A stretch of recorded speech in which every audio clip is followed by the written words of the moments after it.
So hi guys, today is Wednesday, November 6, 2024. Now, I'm heading to my room right now. Tawagan ako to si Yumi na dati.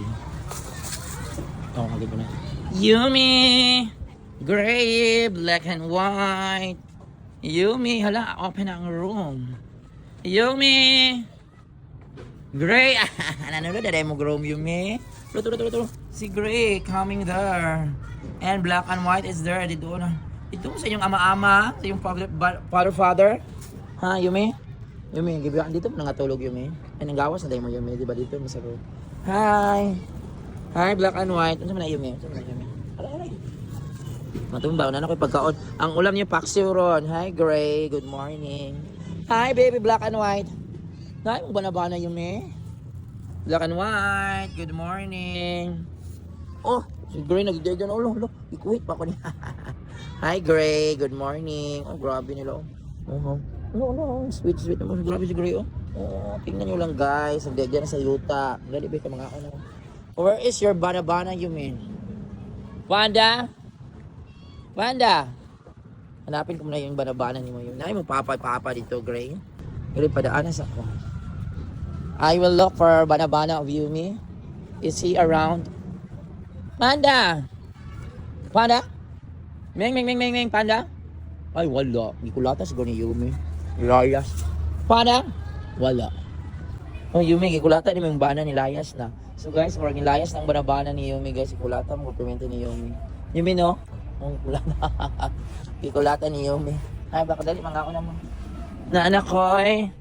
O, paksiw din yung ulam, ha? Masarap ito. Alam ko, ganado kay kakain ito ngayon, ha? Paksiw. Oh, explain ha. Ano din kayo? Tanaw, nangilog ng pagkagusto na mukhaon sa yung good, tanan. Tingnan niyo si Yumi, guys, oh. Gusto nang kakain. Yan na yung kwaon ng pagkaon niya. Si kwaon din, ha? So guys, ito na, mukhang Gutom na si Yumi kay kasi magpatutoy pa siya sa duha ka anak. siya na siya, matutoy siya, dako naman na siya siya. Ay, manutoy ginatanaw dito. Ay, matutoy na siya. Breastfeed na sila. Breastfeeding. Ano na, dali na, eat na. Ay, patay. Ah guys, pagkakainin na ni Sarah mga pusa, guys. You have to tell the date. It is November. What day today and the beautiful morning. We have to sit up. Guys, pasensya na guys, nakalimutan ko yung date ngayon guys, pasensya na. Ayos lang. So wala si Panda karon sa imbarabanan ni Yumi nasa ko sa iyang ikaduhang asawa or Patay na kabit. asawa sa iyang kabit. Guys, merong kabit ang isang pusa, guys. Nay kabit to imong banabana Yumi kulatahan to magmaabot. Suri. Ayun.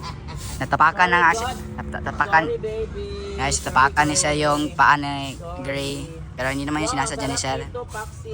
Yeah guys, paksiw ito guys, so sobrang sarap. Sobrang sarap ng paksiw. Ito guys, so kumakain siya kasi alam mo naman isda.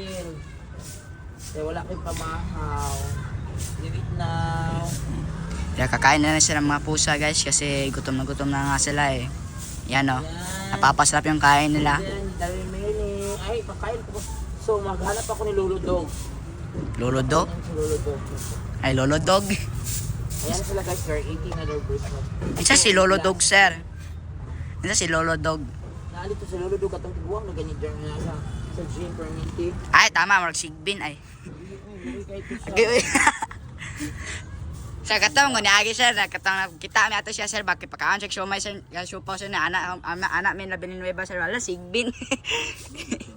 Gara-gara na mo sir. Hindi na garang kay Luig yato siya nang smile beto ko. Hotel now something. Che, magtagalog lang ko sir. Tagalog you can do that.